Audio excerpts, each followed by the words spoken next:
dia tonga soa ato amin'ny fandaharana Jeanne Forest Santé aty Canada indray ianao.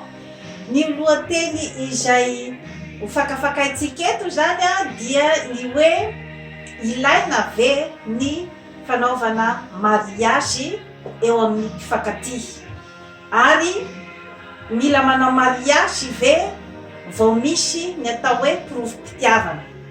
Ity fandaharana ity zany dia atolotra indrindrandrindra ho an'ny vehivavy zany sy ny tovovavy malagasy, satria mila hazavaina ny zavatra izay mitranga amin'ny fiainana, amin'ny fiarahamonina, mba anananao ny ataontsika hoe safidy amin'ny fiainana zany, ny hoe aiza ny lalakombana, mba anananao koa zany ny ataontsika hoe zany hoe fitokisantena amin'ny izay fanapahan-kevitra raisinao sy ny hoe fombafombanao zany amin'ny fiainana andavanandro, satria raha tsy manana an'izay ataontsika hoe karazana fitokisantena amin'ny fanapahan-kevitra raisina amin'ny fiainan'izay dia izay ilay mahatonga ny hoe mangozohozo ny personnalitén'ny tovovavy iray manoloana ny fiainana zany. Ka tsara homariana fa ity fandaharana ity zany dia famakafakana ny zava-misy fomba fijeriko ny atao hoe mariazy. Fa anjaranao ny mieritreritra, mety tsy ho d'accord amin'ny zavatra zay lazaiko eto ianao, fa mba miangavy anao kosa ny hoe amakafaka zany dia anjaranao ny manapa-kevitra amin'ny fiainanao.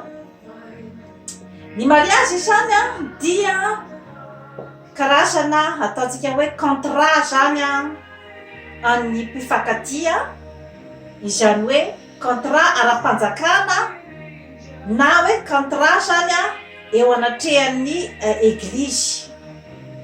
Ka inona zany ny dikan'io contrat io? Izany hoe rehefa nanapa-kevitra zany ny olon-droa fa hiaraka hipetraka, hanangana tokantrano, hanana taranaka, dia napetraky ny olombelona zany izay atao hoe contrat izay, mba apisy zany ny fepetra izay mamey an'io karazana fiarahana mipetraka io, apisy ny fepetra izay mamey ny fifankatiavana sy ny taranaka aty aoriana zany. Inona no antony zany nametrahan'ny olombelona an'io contrat io? Ny antony dia ny hoe rehefa nataon'ny olombelona zany ny fanadiadiana momban'ny mpifankatia, dia tsapany fa raha ohatra ka tsy misy zany ny karazana fepetra izay apetraka, fa hoe entina fotsiny zany amin'ny atao hoe instinct humain, na hoe izay firongatry ny fihetsem-po sy ny firongatry ny izay vetsivetsym-panahy sy izay fanapahan-kevitry ny olombelona, izany ny fitondrana ny fifankatiavana, dia hitan'ny olombelona fa betsaka zany ny lesoka ateraka izay ataontsika hoe laisser aller izay, dia izay no nahatonga zany ny zanak'olombelona namorona ny hoe aleo asina contrat zany ny fiarahan'ny olona anankiroa mipetraka, raha ohatra ka tiana isy zany ny ataontsika hoe karazana discipline zany amin'ny fiainan'ilay olona any aoriana. Satria ny antony dia ny hoe ny fitiavana eo amin'ny roa tota dia miovaova, mety afaka miovaova io zavatra io, mety hisy ny karazana zany hoe hevitra hafa izay mitsiry. Ny fitiavana koa dia tsy zato isan-jato hoe hipetraka amin'ny hoe ny fitiavana izay nisy tamin'io mpifankatia tamin'ny voalohany a tsy voatery itsony ho ny sarin'ilay fitiavana tamin'ny voalohany. Kanefa dia raha ohatra ka ny mpifankatia anankiroa zany a mahazo taranaka, dia mba fiarovana an'io taranaka io zany a ny hoe tsy anjary zasa tsisy mpiay, na hoe anjary zasa izay ataontsika zany hoe zasa manjary mirenireny, satria rehefa tsy misy izany a ny raim-pianakaviana ohatra iay an'ireo ankizy ireo a na ara-bola zany na eo amin'ny ara-panahy na ny ara-pitondran-tena amin'ny ara-piarahamonina, dia mety anjary ho tsy zarizary ny fiainan'ireo ankizy ireo. Ka izay zany a no nametrahana ny contrat ny mariage.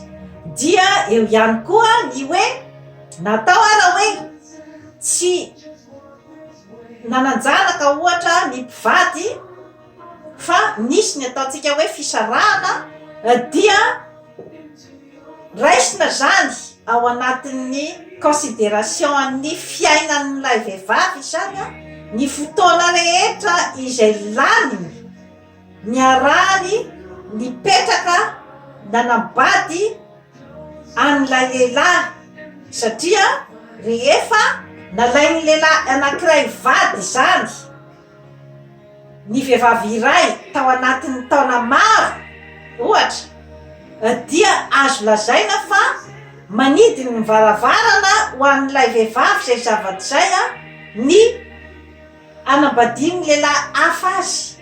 Zany hoe misy karazana engagement zany ao amin'ny ataontsika hoe contrat ny mariage. Ka rehefa misaraka zany na dia atao ara hoe zany hoe tsy miteraka io vehivavy io a fa novadin'ny lehilahy anankiray tao nandritry ny taona maro a, dia manana droit io vehivavy io a ahazo fiahina na ny ataontsika hoe zany hoe ny pension avy any amin'ilay lehilahy zany a noho ny hoe fotoana izay laniny niaraka tao amin'io a lehilahy io. Izay zany a no raha ohatra zany ataontsika zany hoe ambangovangy hoe inona ny antony nanaovana zany a ny contrat. Eo ihany koa ny resaka ihany koa ny hoe ny fandovana sy ny sisa zany, satria isika olombelona dia manana an'izay atao hoe karazana liberté izay zany amin'ny fiainana.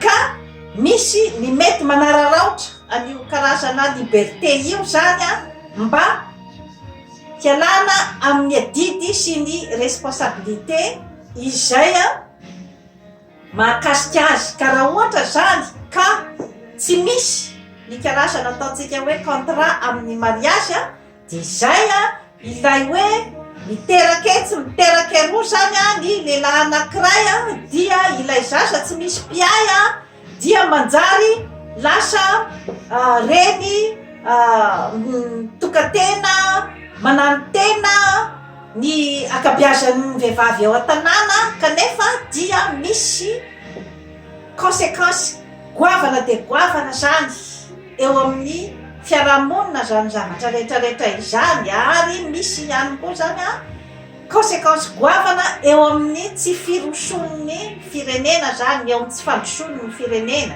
satria raha ohatra ka misy ny ataontsika hoe gaboraraka zany amin'izay ataontsika hoe karazana fitambaran'ny olon-droa mpifankatia izay hoe mamboatra zaza tsy ao anatin'ny contrat, tsy ao anatin'ny ninina, dia dikan'izay dia afaka manao zay tiany atao zany a ny lehilahy anankiray a mampiteraka vehivavy etsy, mampiteraka vehivavy aroa, dia afaka ihany koa izy miala ihany koa ny adidy sy ny andraikitra izay miandry azy a amin'ireo zaza nateran'ireo, satria raha ny hoe tokony ho izy amin'ny fiainana dia hoe rehefa hoe miteraka tamina olona anankiray ianao dia tokony ho adidinao zany ny zaza izay naterakao tamin'iny olona iny. Ka rehefa tsy misy zany ny contrat dia izay ilay hoe tsy mandray andraikitra ny akabeazan'ny lehilahy. Ka entiko fotsiny zany zay zavatra rehetrarehetra izay ny anazavana ny atao hoe inona ny antony anaovana zany ny contrat ny mariazy amin'ny mpifankatia. Mipetraka nefa manodidina ny mariazy io zany ny karazana anekdoty rehetrarehetra zany, ny hoe nga voatery manao mariazy vao zay vao atao hoe mifankatia, tsy io akory ny profetia. Betsaka ny zavatra lazaina momba ny mariazy, inona kokoa fa zavatra fisehoana ty ivelany fotsiny fa tsy tena fitiavana e. De misy ihany koa ny fitenenana hoe ny mariazy ve zavatra contrat fotsiny io, contrat n'olombelona fotsiny fa tsy misy fitiavana zany. Dia ao ihany koa ny fitenenana ihany koa momba ny mariazy, ny hoe inona fa zavatra hoe entin'le vehivavy fotsiny hoe ananana voninahitra io fa tsy misy hoe zany hoe fitiavana zany. Dia ao ihany koa ny filazana ihany koa hoe zavatra ny arenan'io vehivavy io fotsiny ange no antony idiran'io lehilahy io anaovany mariazy amin'io vehivavy io hoe zavatra resaka intérêt fotsiny io fa tsy zavatra tsy misy hoe fitiavany zany. Zany zavatra rehetrarehetra zany zany dia miodikodina zany ao anatin'io hoe fomba fijery ny olombelona zany ny atao hoe mariazy. Atokilany indray nefany dia misy ihany koa ny fomba fijery izay ataontsika hoe zany hoe tena manome ny mariazy ho toy ny ataontsika hoe zany hoe tena izany no faratapony amin'ny fitiavana. Zany hoe io zany no tena eritreretin'ny tovovavy zany matetika fa io zany no tena profim-pitiavana ambony indrindra zany. Ka raha ohatra ka tsy manao mariazy azy zany ilay lehilahy dia dikan'izay zany dia tsy tia azy. Fomba fijery daholo zany izany zavatra rehetrarehetra izany. Ka izay zany no andeha ho adiaditsika eto. Marina aloha fa hoe ny mariazy dia izay avy nitantaraiky teo zay daholo ny fomba fijery azy zany. Kanefa dia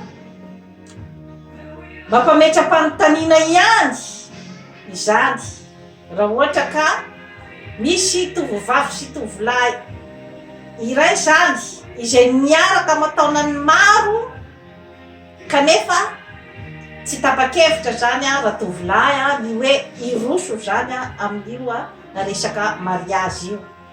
Io moa zany dia na mariazy any am-piangonana io na mariazy sivily dia samy mariazy zay daholo ny anarany. Dia mampametra-panontaniana ihany raha ohatra ka hoe tovolahy izy izay hoe efa manana ny asany, efa afaka mahavelo-bady aman-janaka, tovolahy izay mbola mpitovy fa tsy hoe manambady, dia nefa tsy mety miditra zany amin'ny resaka hoe mariazy na dia efa ela dia ela niarahany zany tamin'ny tovovavy iray. Dia tokony hametra-panontaniana ihany ianao tovovavy ny amin'izay resak'izay, ny hoe tia marina ve ty olona ty? Satria raha ny hoe fizahana toetra angamba amiko dia tsy tokony ho ela be loatra kosa angambany, hoe amam-polo taonany maro ve dia hoe ho zahanao toetra fotsiny lay olona. mila mieritreritra ny tovovavy amin'izay fotoana izay satria ny taona koa efa manomboka mandroso ary raha ohatra ianao ka hoe mifanaritarika foana niara-nipetraka foana tamin'ny tovolahy iny nandritry ny taona maro dia manakana ny lehilahy sasany izay manam-paniriana ny te-hakavady anao zany zavatra zany. Izany hoe raha ohatra ka tsorina zany dia mandany andro anao ihany zany ny fiarahana ela be loatra amina lehilahy iray izay tsy tapa-kevitra ny handroso anao amin'ny mariazy. Tokony hieritreritra zany ny tovovavy rehefa ela loatra ny fiarahana amin'izay fotoana izay dia mampametram-panontaniana ihany tokoa ny hoe tena tia marina ve ty olo ty. Amin'ny lafiny anankiray indray nefany dia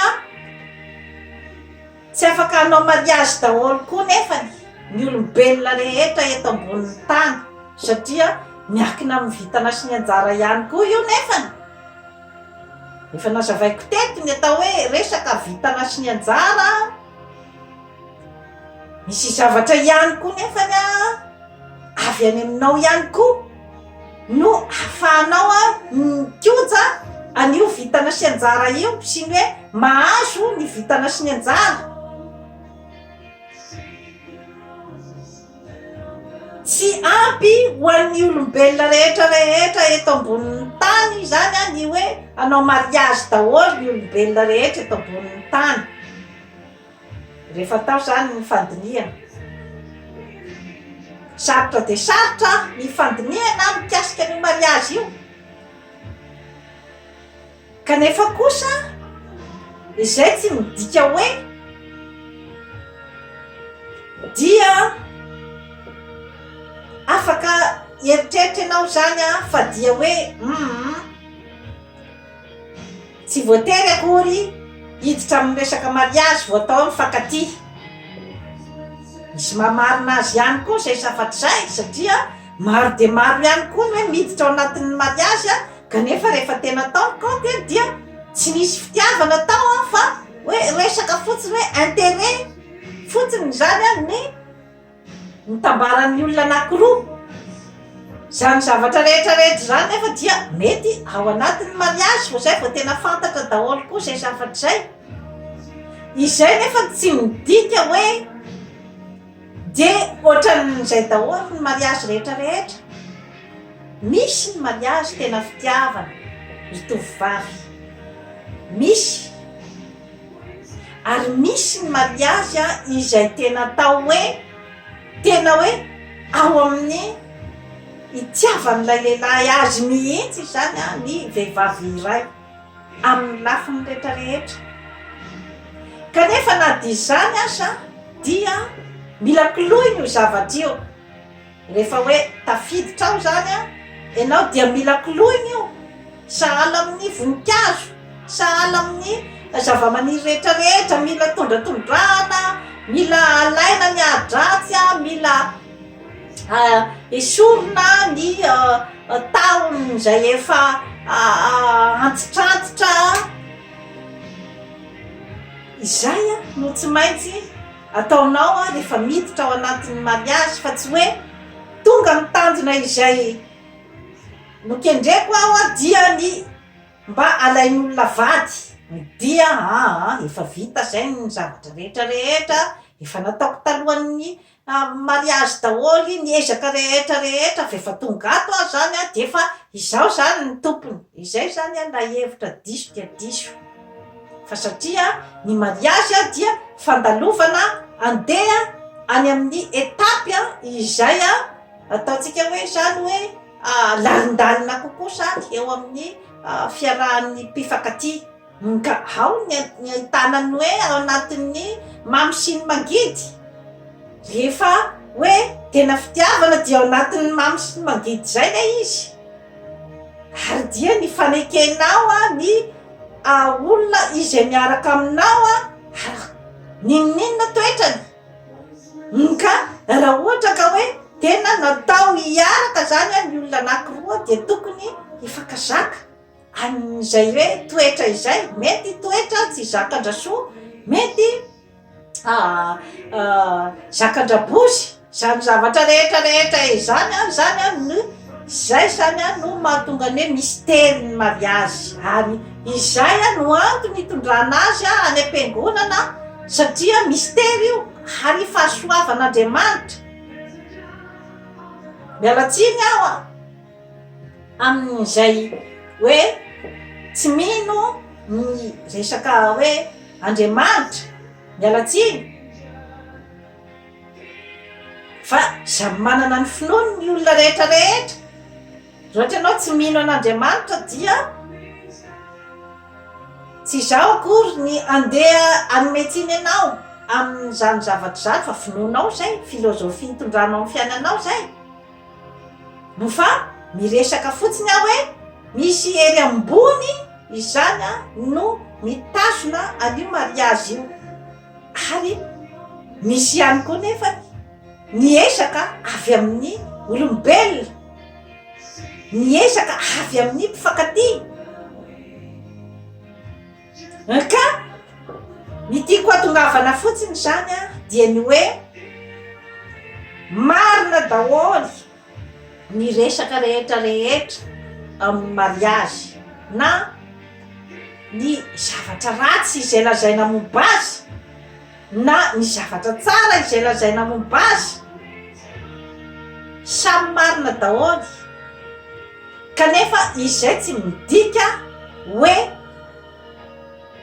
dia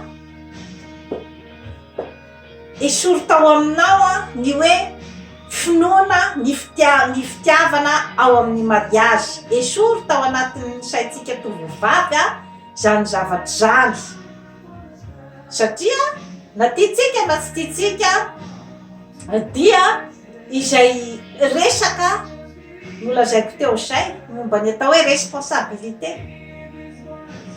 Satria raha ohatra ka omenao laka zany ilay tovovavy, ilay tovolahy, ny hoe tsy hanana responsabilité zany izy amin'ny fiarahana aminao, amin'ny fikirakirana ny fiainanao sy ny fitiavanao, tsisy responsabilité zany apetrakao ny momban'izay, dia mazava ho azy fa ny olombelona rehetrarehetra raha ohatra ka omena liberté andeha anao ny karazana plaisir rehetrarehetra izay ahafahany tsy mandray andraikitra, indrindrandrindra ny lehilahy, dia mazava ho azy fa hifidy izy an'ilay fanomezana plaisir izay tsy ananany responsabilité. Ary efa toetran'ny lehilahy zany zavatra zany, efa zavatra ara-biolojika, dia ny hoe ny azy zany dia rehefa misy ny plaisir zany izay azony atao, dia mirona makany izy.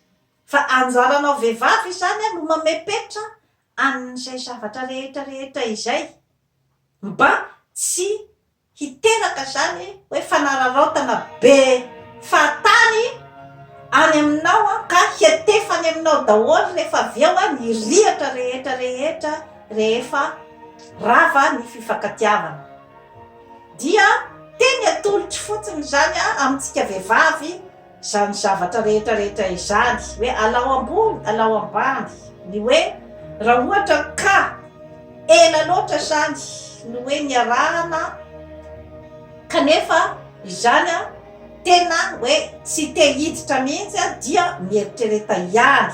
Ohatra tsy te hiditra amin'ny fanambadiana mihitsy zany lay lehilahy dia mieritrereta ihany. Za akory tsy miteny hoe misaraha satria anao ndray zay fanapahan-kevitra zay, fa efa natoroko teo daholy zany ny hoe inona ny filozofian'ny lehilahy manoloana n'izay zavatra rehetrarehetra izay. satria ao amin'ny lehilahy dia misy ihany koa fikaroana ratsy antefika zany zavatra zany. Misy ihany koa ny azy ny hoe toetra ohatrany hoe misy foana zany toetra mahazazakely azy ao aminy ao, na de efa lehilahy lehibe izy dia mbola manana an'izay toetra mahazazakely azy zay ao anatiny ao quelque part io zany, dia ilay hoe fitiavana ny plaisir. Ka ianao vehivavy zany no afaka izany amepetra azy amin'izay zavatra zay, afaka anoro azy ny lalana akany amin'ny responsabilité. Ka izay matsy nefa nazavaiko teto foana hoe aiza no ahitana ny asambarana dia ny fahaizana mandanjalanja ny mahasoa sy ny mahafinaritra. Satria raha ohatra ka any amin'ny mahafinaritra foana ny andehanan'ny sain'ny olombelona anankiray dia ilona ao anatin'ny ataontsika hoe mahafinaritra foana ny sainy, kanefa dia raha ohatra ka anatin'ny mahafinaritra foana ny iainanao dia tsy hisy ny vokatra, tsy hisy ny resultat ny zavatra izay andeha amin'ny tsaratsara kokoa, fa tsy maintsy mandanjalanja ny mahasoa sy ny mahafinaritra. Ka ianao tovovavy zany tokony izany afantatra tsara koa ny fanapahan-kevitra izay raisinao, satria mety misy ihany koa ny tovovavy izay ataontsika hoe zany hoe te hanana izy zany ny atao hoe fahafahana, liberté zany amin'ny fiainana, zany hoe te hiaina izy zany ao anatin'ny fahafahana, tsy misy zavatra hoe mamefehy azy zany, satria mety hoe manana ny passion izy, ohatra hoe ny asany zany ny passion misy zavatra koa zany andrininy sainy, andrininy fony, andrininy fanahiny, tsy misy afaka manome ny hoe fanomezan-tsiny ny karazana vehivavy toy izany raha ohatra ka mipetrapetraka tsara zany ny soany amin'ny fiainana, ary efa fantany tsara hoe hitondra azy makaiza izany ny fomba fiainana izay entiny, izany hoe ny fomba fiainana izay tsy miditra zany ao anatin'ny fanambadiana fa ao anatin'ny liberté. Ka raha ohatra zany ka hoe soa safidy ny raisiny ary dia voniny izy ny ataontsika hoe zany hoe ny iassume na ny hoe itaty izay vokany tsy izay safidy nataon'izay, dia tsisy maratsy an'izay koa, tsisy maratsy an'izay koa, satria araky ny teniko teo hoe vitana sy anjara koa nefa ny fanambadiana, ka de hitomany mandrakizay fe ianao ny amin'ny hoe raha ohatra ka tsy tojo ny olona izay eritreretinao fa hoe hamakivaky aminao afaka miaraka hamakivaky aminao ny fiainana, fa ny zava-dehibe de ny hoe fahafantaranao tsara zany ny safidy izay noraisinao, satria izay efa nifakafakaiky teo daholo zay izany ny zavatra rehetra izay manodidina anio ataontsika hoe mariazy io, dia mirahasoa ho an'ny tovovavy rehetra, satria isika vehivavy no andrin'ny firenena. Ka tsy maintsy tokony manana vehivavy izay afaka mandray fanapahan-kevitra amin'ny fiainana, izay afaka misafidy ny fomba hitondrany ny fiainana, ny firenena iray vao tena iroso amin'ny ataontsika hoe fampandrosoana. Dia toy izay sy toy izay indray tompoko lahy sy tompoko vavy no azo natolotra antsika anio, manao fa abonnement amin'izany foresanté aty Canada fa hanatsara ny fiainanao. Bye bye.